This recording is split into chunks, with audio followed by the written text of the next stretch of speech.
Hazrat Nafi states that Hazrat Abdullah bin Umar radiyallahu anhu said, when Abdullah bin Ubay died, his son came to Allah's Apostle sallallahu alaihi wasallam and submitted, O Allah's Apostle sallallahu alaihi wasallam, grant me your shirt to shroud the father and lead his funeral prayer and invoke forgiveness for him.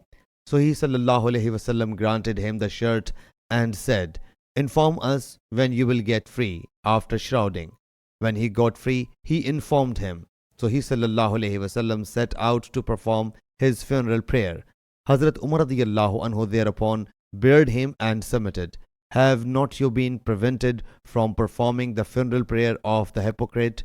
It was then said, ask you forgiveness for them or ask not.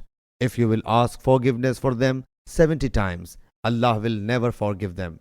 Surah At-Tawbah, verse 80. And this verse was revealed, and pray you never over any of their dead, and not stand over his grave. Surah At-Tawbah, verse 84. So he sallallahu alaihi wasallam eschewed performing funeral prayer of them. Sahih Bukhari, Hadith number 5796.